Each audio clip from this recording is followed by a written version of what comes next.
Hi, friends. Happy Monday. I hope you had a very nice weekend. I was very, very busy with JLPT prep this weekend. I didn't take it, but I did help out with it. So I didn't read anything all weekend. But to make up for that, I read a ridiculous amount last week. Hold on. I read all of these in 3 days. I read a lot. So let's talk about everything that I read. First up is this one, which is called Koi suru tenshi wa tsumibukai. This is a very, very new one published in Hanato Yume, and I did enjoy it. There's only one volume out right now, and I do think I will be keeping up with the current releases so far. I did like this enough. There wasn't all that much like romance in it, and because of the type of story that it is, I don't think there's going to be all that much romance in it, but I'm okay with that. I feel like this is the type of series that'll teeter between friends and a little bit more than friends, but we'll have to see where it goes. This is by an author whose work I've been trying to get my hands on for a little while now, and I didn't even realize it. She has a story about a shut-in princess and her knight who like forces her to go out, and I've been really wanting to read it, just I haven't been able to find it. So I'm very glad that I was able to get my hands on one of her other works because I did enjoy this. So, what is this manga about? This manga, as you can kind of see, I think, yeah, all of the characters in the series are angels, so they all have wings. You can kind of see his wings there. And we follow our protagonist, Misora, on her high school journey. So, in this world, everybody's an angel. Everybody has to be angelic. So, they have to think angelic thoughts, do angelic deeds. Basically, they're kind of pressured by society to be good and to do good things. Our protagonist, though, her father is a fallen angel. I think he fell after she was born, I think. And because of that, rather than having pure white wings, her wings are tinged like slightly dark gray. And it seems like angels have black wings, I think. And so when a non-fallen angel or an ordinary angel is on the verge of falling, their wings get darker and darker. Is how I understand it. We do see several characters have their wings like turn slightly like gray when they're feeling bad emotions, and then others will freak out, like being like, "Don't fall, don't fall," and then they have to calm them down, and then their wings will go back to a pure white. I don't really understand what the bad emotions that like one of the emotions was just like a little bit of jealousy and then she could fall. Like the character didn't even do anything all that bad. She was just a little bit sad. Her crush had a girlfriend. So I don't know about all that, but that is the world that this manga takes place in. So our main character, because her father is a fallen angel, she has to be extra good, always on her best behavior. And she's noticed by the teachers at her school. One of her teachers makes a request of her. Please join the student council and get them back on the right track. Because every single one of the members of the student council, in this volume, there's 5 of them, represent a deadly sin. And so I'm just speculating here. There's 5 members of the council, but there's 7 deadly sins. We're missing 2. We're missing jealousy and we're missing pride so far. I don't know if they haven't been introduced yet. I don't know, but they're not in this volume. So we have Misora accepts because she's promised she'll be granted a halo if she, in fact, can join the student council and kind of get their behavior in check. But when she gets there, there's another transfer student who also was requested to join the student council. This guy right here. So the 2 of them are working together, and he is like so cold and aloof. And like if she talks to him, he'll like kind of reply, but it's kind of like a he'll reply just to make her be quiet kind of reply. But when she compliments him, even though his face is still like stone cold, his wings begin to flap because it turns out he's just really like awkward and shy, and his wings flap when he's happy. He's kind of like a dog wagging its tail, and it's really cute. And eventually, like really, really quickly, Misora is able to break through his walls, and they become very quick friends. And together, the 2 of them have to kind of rehabilitate the members of the student council. But he doesn't want to let anybody else be friends with his brand new friend. So he has the like severe problem of jealousy, where he doesn't want to let Misora near anybody besides himself. And so I think, again, I'm speculating, I think he's going to be added to one of the seven deadly sins. But then we're still missing pride, which leaves, will that go to the main character? She doesn't seem all that prideful. Or will we be introduced to a new character? I don't know. But that's what this is about. If I were to rate this, in terms of the overall story, I do think it's unique. The first chapter kind of gave me O-sama wa ano ko ni muchu, I think is the title. It reminded me quite a bit of this series because they're both about student council and like making new friends with the student council members and blah blah blah.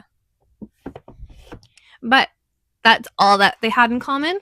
And after the first chapter, they did feel like very different, not a lot of commonalities, especially because this one has two characters kind of on the outside of the student council that joined together, and together they have to kind of wrangle them. So very different. I did like that. I did like overall, I did enjoy the idea of a character's wings color showing like how close they are to becoming a fallen angel. But I did find that kind of confusing because if Misora's wings are always a tiny bit gray, is she always really, really close to falling, even though she's like an upstanding angel? I don't know. I find that a little bit confusing. Maybe she's special because her father's a fallen angel. I don't really know. And we also see like quite a bit of bullying from other angels, and that doesn't change their wing color at all. So I'm confused by some like more, I would say, unangelic acts don't cause the wings to turn colors when other like normal emotions do. I don't know, maybe it'll be explained. It's not explained as of volume 1, so I don't really know. In terms of the characters, I did like our main two characters. I like him. I like Misora as our female lead. But as far as the members of the student council go, I don't really love them all that much. Maybe they'll grow on me more. I did like the idea that the sloth angel, because he slept the whole time. But eventually when he woke up, he was like really, really mean. I thought that was kind of funny because like I'm also not the nicest when I first wake up. It's like let me wake up first. So I did think that was funny. But the rest of them, I was kind of like, like I don't know. I'll have to see them more. They did feel like not their own characters. Like they were always kind of together, so they didn't really stand out. So I'm hoping we get to see more of them one-on-one. I just want one of them, and I want to learn what they're about, so I can like grow at least somewhat attached to them. Because as of right now, I'm not really. For the romance, the reason that I feel like there's not going to be a lot of romance in this one is because of like every emotion basically potentially leading them to fall. So like if they like fall in love and then have an argument, will they fall? I don't know, because one of the main like concerns of Misora is his jealousy causing him to fall. So I can only imagine how that's gonna go. So I would say there wasn't really any romance in this. It was more funny and like interesting than anything. But I personally, I didn't see any romance in this. And then would I recommend it? I would. I did think it was fun. I enjoyed it enough that I think I will be keeping up with it. Just if you want something with like fluffy romance, this isn't it. But if you want like a fun, unique shoujo manga, this is it, and I would recommend it. Okay, moving on. I did read a lot of non-shoujo this week, and a lot of non-romance. For example, I read volume 1 of Gachiakuta. I got this on sale at EB Games for the Black Friday. This cost me like $3. I couldn't not buy it. I was a little bit concerned. I talked about this a little bit before. I had genuinely no interest in Gachiakuta. Just it didn't interest me at all, but it was $3, so I bought it. And I liked this. I think I liked this actually more than Kagurabachi, which I also have read. I don't know what it is. I think I like the amount of rage our main character has. I feel I've been needing like a really angry main character, and he gave me that. So I did enjoy that. And yeah, this is kind of a complicated story, but I read it in English, so I understood it. But basically, in Gachiakuta, a lot of people live on this like floating island, and they toss all of their garbage off of it into like the wastelands below. And on top of the floating island, it's kind of cut in half, where there's the rich and the not so rich. And the rich feel like no problem tossing the garbage out. They're like super not kind to the non-rich. And they're just kind of like they're not the nicest people.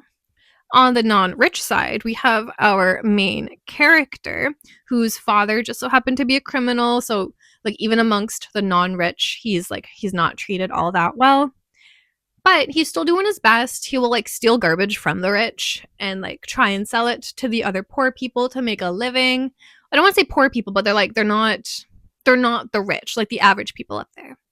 And so he's doing his best. He's trying to live a good life. A lot happens. I'm not trying to spoil things. A lot happens and he gets thrown over into the like garbage heap below the floating city. He wakes up on a pile of trash because again, like the floating island sends all their trash to below. So he lands on top of all that trash and he's angry obviously because he was just like literally pushed off the cliff and he really wants to get back up there.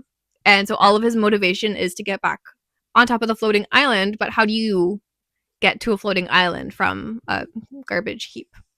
So he has to figure things out, but he realizes that he has a secret power or like a special power because he wears these gloves you can see. And I guess because he treasured them so much, he's able to like channel power into them. This part I'm still like a little bit confused about, but basically in this world, if you treasure something enough, you can draw power out of it, kind of. And he has that special ability. And so he is asked to put that ability to use while in the garbage wastelands. It's not all wastelands though. I'm interested in learning more about it because like in the bottom world, I don't know how to describe it, but in the non-floating city, in the world below the floating city, well, there are like actual like garbage wastelands. There are also just like what seem to be normal towns. So I'm interested in learning more about what's going on in this series. So in terms of my rating it, did I like the story? Yes, I do like it. I like following him. Again, I love how angry he is. That's a good motivation. Like revenge, I love it. So I do like him. And I do like the man who saves him the first time he gets to the when he falls off of the island, when he's pushed off of the floating island. I do like the man who saved him. I am excited to learn more about him because I do think he'll be staying. But everybody else, I'm like, But I feel like in this type of series, as long as you like the main character, you'll be fine. And I like him, so I'm excited. In terms of the characters, yeah, I like him, so it's good. In terms of romance, there's no romance. It's not a romance story. And in terms of do I recommend it? I do. I think it's fun. I think it's fresh. I did think it was a Shonen Jump series. It's not. This is published through Kodansha. I do recommend it. I do think it's fun, but you do have to enjoy like a little bit of action. I'll say this doesn't have like as much action as series like Kagurabachi, but I like that because I don't want too much action. I like learning more about the characters and the worlds they're in, and this gives a lot of that. So yeah, I would recommend it if you like a little bit of action. Moving on. In Japanese, but this one does have an English release too, and they have the same name, which is Adabana. I loved this series so much. I have the first 2 volumes. I need volume 3, and I can't order from Suragaya yet, so I'm angry, but that's okay. So, what is this series about? This series follows. It's so interesting. I will do like the tiniest bit of spoilers, so if you don't want that, skip ahead. But the series starts out with our main character. She is a very young teen. She's a teenager. She goes to the police and says, "Hi, I'm the one who like axed my best friend, that girl." Police are confused because this like 17-year-old just came and admitted to axing somebody, but they take her into custody, and she starts telling her story, and it's a wild story. So going back, and this is a big mystery, so we don't know if she's actually telling the truth or not, and we don't know if she's hiding things. All we know is what she tells us. So our main character, this girl here, starts off the story. The girl that is no longer around, the police found like some of her body parts, but not all of them. So the police are like questioning the heck out of her, and she starts. The girl was her best friend, and they stuck together like glue. The two of them, all they wanted was after they graduated high school, or like after they took exams and finished them. I don't know if they're I think they're about to be graduating though. But after they finished their exams, they wanted to go to Disney together, and that's all they wanted. So our main character asks her mom. Mom says no. The mom is really, really a mean character. Our main character asks her mom, like, please, like, it's after exams are over, like, I'll work so hard, I promise I'll pass. And the mom is kind of like, wow, like, you can think about Disney, you obviously aren't spending enough time thinking about your exams. If you have the capacity to think about literally anything else, you're gonna fail. Obviously you're stupid, study more. It's like, the mom's awful. And our main character goes, you know what, I'm just gonna go to Disney without approval, like, I'm going no matter what. And so she needs money because, again, she's a teenager. And her best friend offers to help her out. She says, you know, my uncle owns a restaurant that I work at. I can get you a part-time job. Like, cool. And the uncle is indeed hiring young women for work at the restaurant, but it's not the same kind of work that he's having his niece do, obviously. It's the type of job that literally no woman, teenager or not, should ever be doing.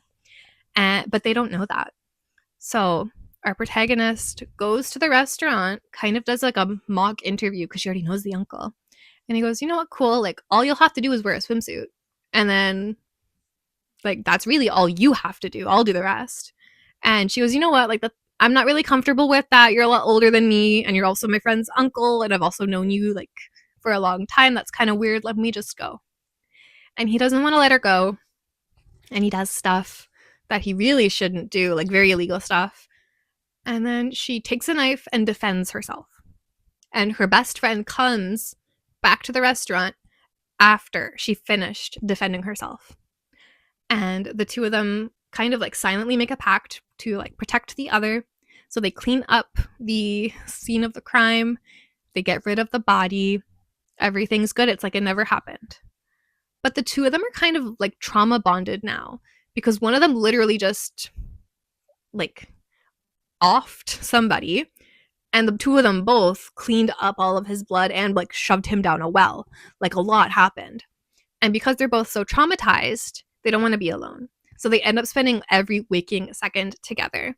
And so they end up sharing a lot of secrets.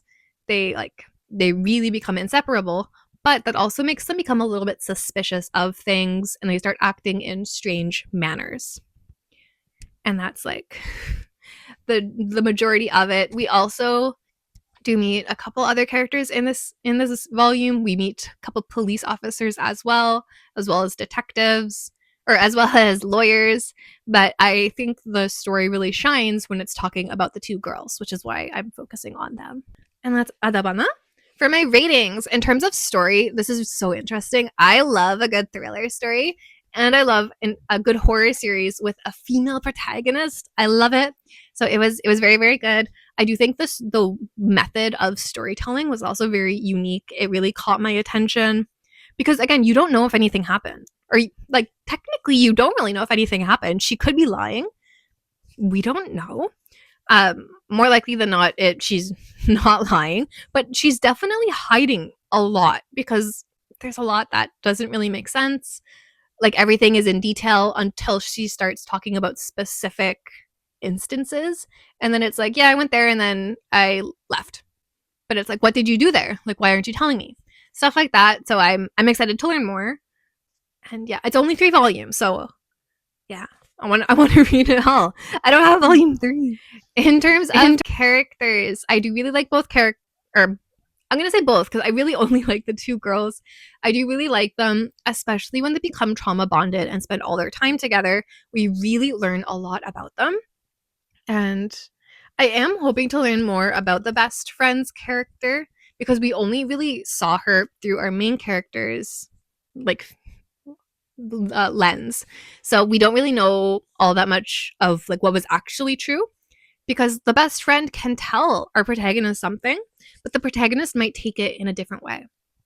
I don't want to spoil anything, so I'm not going to give examples, but I would like to see like through her perspective, but I kind of doubt we will. In terms of the detectives, I found them to be meh.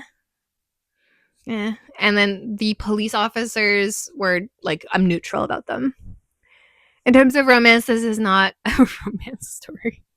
And then do I recommend it? I absolutely recommend it if you can get past I think the first chapter. That's where like all the heavy stuff is. So if you can get past that, you'll be fine with the rest of it, at least for volume 1. Moving on. I also read Kagurabachi. This was okay. I didn't love it. I don't think I'm going to be continuing it because I didn't like it as much as I liked Gachiakuta, which I was expecting the opposite. I'm a little bit surprised with myself. This is a Shonen Jump series about a boy named Chihiro inheriting his father's katana and like searching for the people who stole the rest of his katana. And that's basically it. It's a lot of fighting, a lot of sword fighting. I don't know. I didn't like a lot of the humor, and I didn't like the introduction of the little girl character. I found her not annoying, but I found her to be out of place. And I don't know if she's going to be sticking around a long time, and I I hope she doesn't. I don't like her.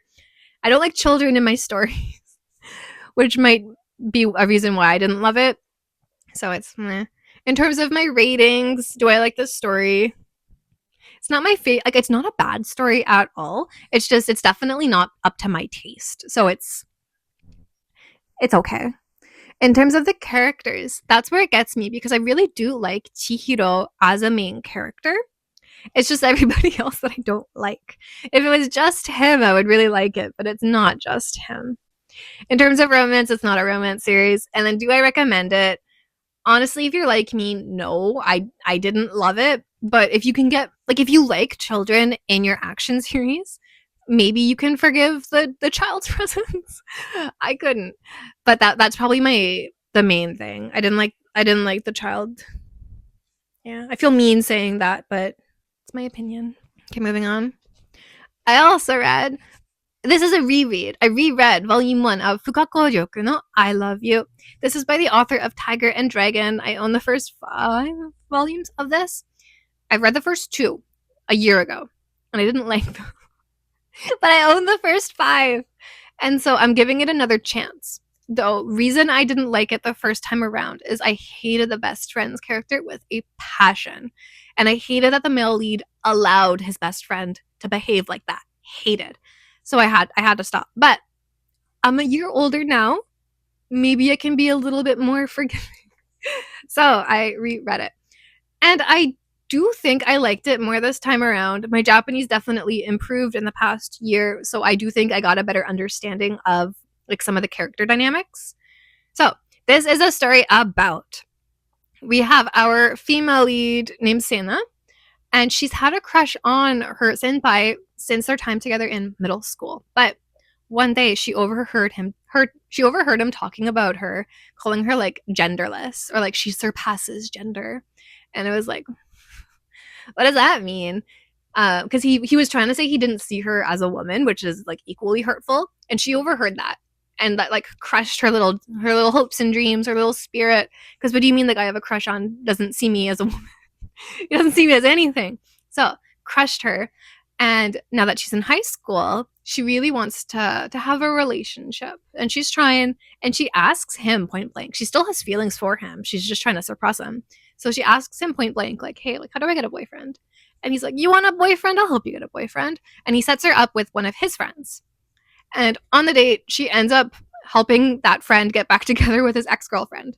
Yay for them, sad for her. On the walk home, he hears that the date kind of went well, but like technically no, it did not go well. And he meets her at the train station to walk her home.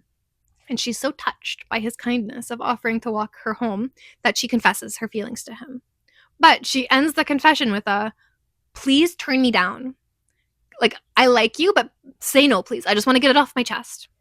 But he takes the confession and he's like, so why don't we date then? And she's like, what? Like, you want to date? And they end up agreeing to a 1-month trial relationship. I do like a story with a trial relationship. And so they're technically dating, but he's not acting any different at school. He is described to be kind of like an airhead, like golden retriever type character, but I think it does go a little bit too far. Like while they're at school, some of his classmates, because he's a year older, will ask him to go to a mixer and you have to come, please. All the girls want to see you. Please come. He goes, yeah, like let me just check my schedule. He doesn't understand that he's being invited to like a mixer for like dating because they're attracted to him and want to date him. He thinks it's just classmates hanging out and they just so happen to all be women.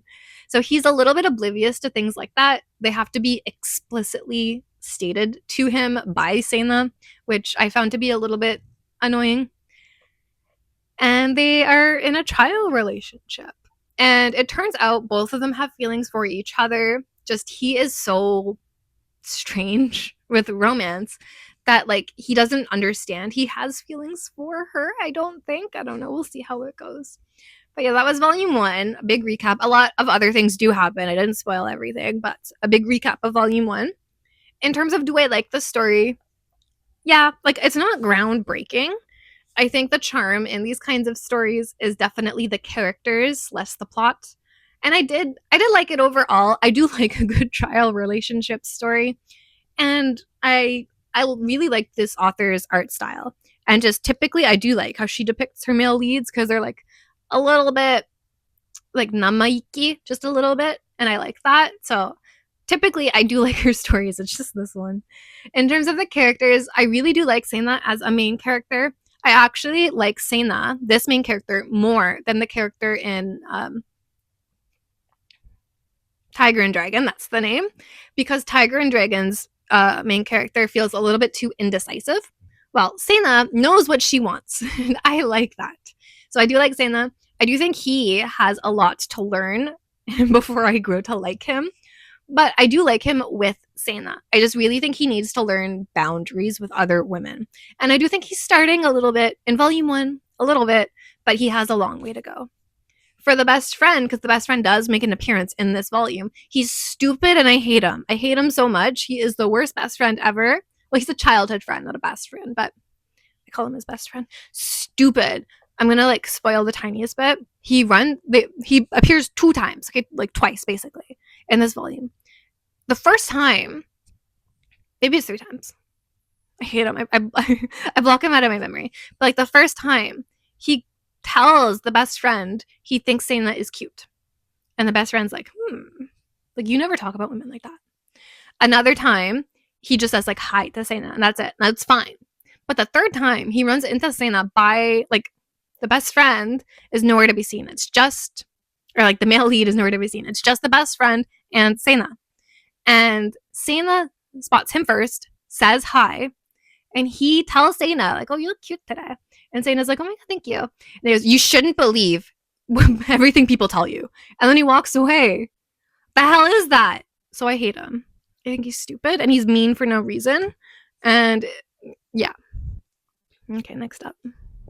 I read 2 volumes. I'm not doing recaps because these are not volume 1s, but I read volume 3 and 4 of Toilet Bound Hanako-kun. I love this series so much. Oh, I didn't finish this. Okay. In terms of romance,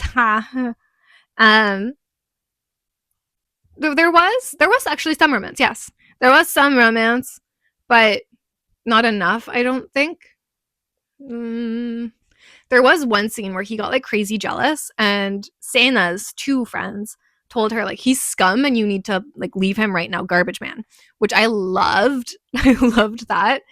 Didn't love that Seina ignored their advice, but I did like that. But I did also find the scene to be like the tiniest bit romantic because I like a little bit of jealousy. Do I recommend this? Yeah, if you like Tiger and Dragon, yes, I do recommend it. But I have to read on more to see if I will change my tune or not. Okay, back to Toilet Bound Hanako-kun. I love this series so much. So much. This is a horror series, but it's also cute, about a middle school. They are middle school students. And all of the mysteries that happen in the school. So much happens.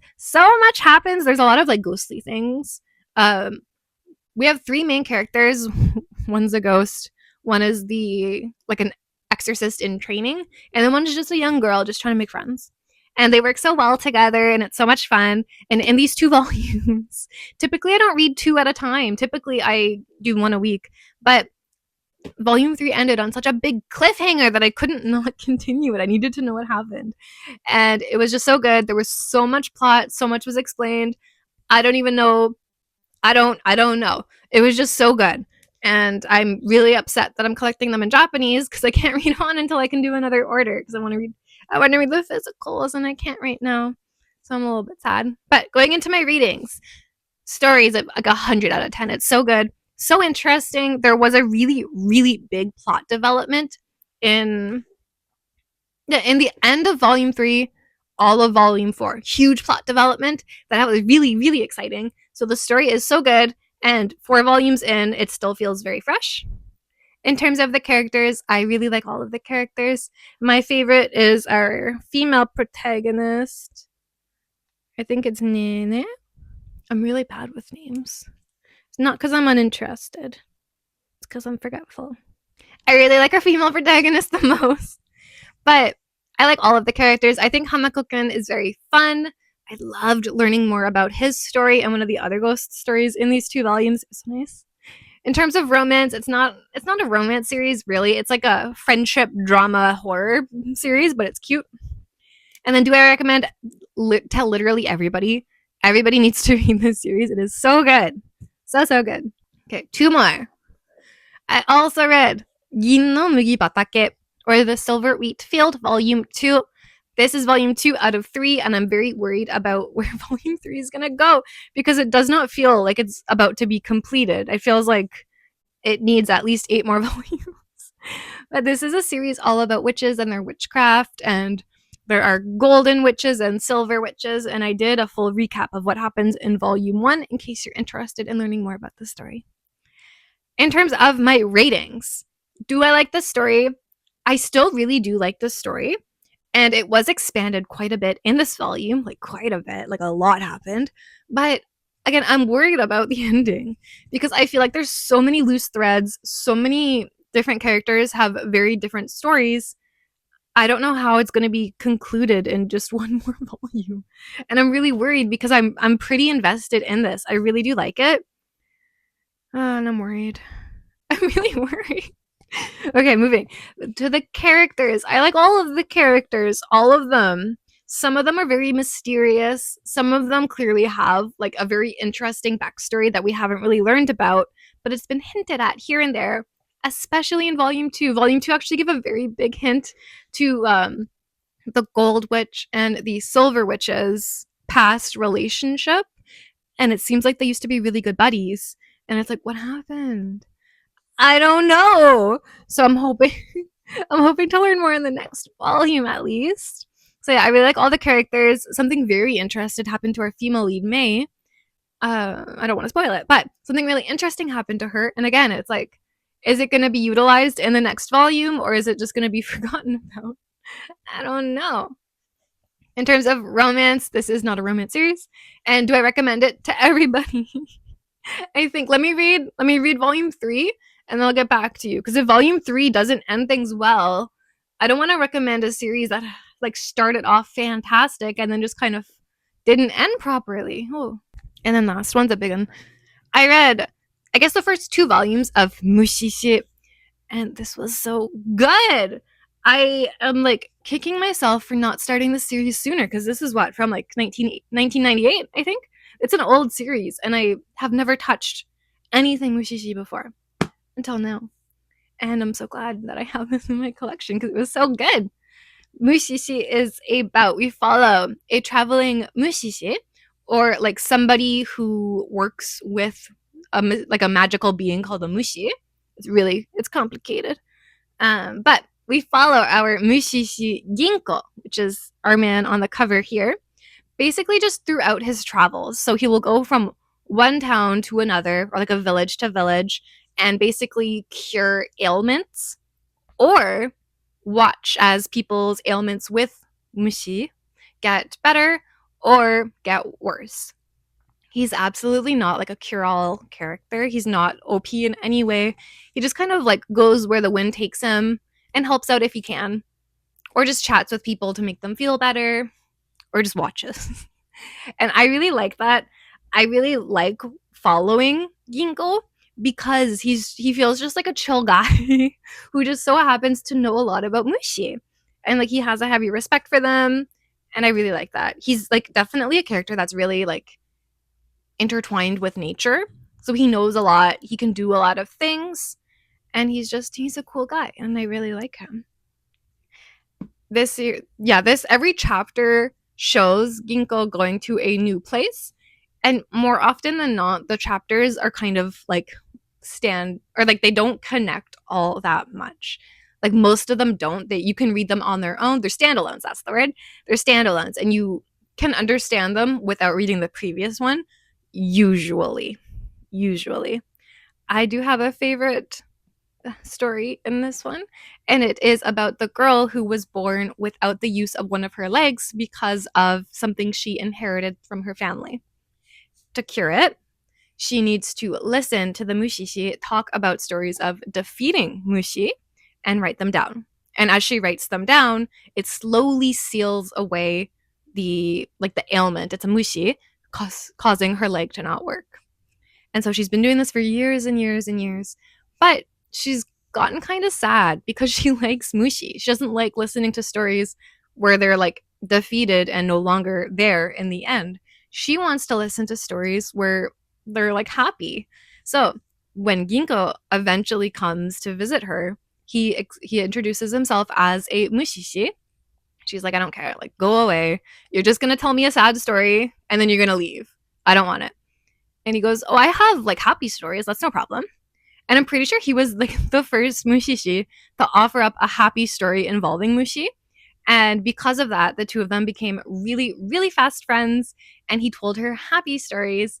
And then at the end, the two of them agreed that eventually, when she got use of her leg back, because she will, the two of them will go on an adventure together and like scout out different Mushi. And I thought it was sweet. I really do like the stories that end like happy, because even though it didn't end like on the best note, like come the end of the chapter she still didn't have use of her leg and she understood she probably wouldn't for tens of years, it still ended on an upbeat note. And I really liked that. It felt really realistic. Every story really felt really realistic, even though it's a very unrealistic series. And I really liked that. But yeah, that's everything I read. I read 1, 2, 3, 4, 5, 6, 7, 8. I read 9 volumes in 3 days. I read a lot last week, and I'm going to read a lot this week, too. Did you read a lot this week? Last week. I actually need to get around to talking about my tops for this year, and I have no idea because I've started so many good series. It's going to be a struggle.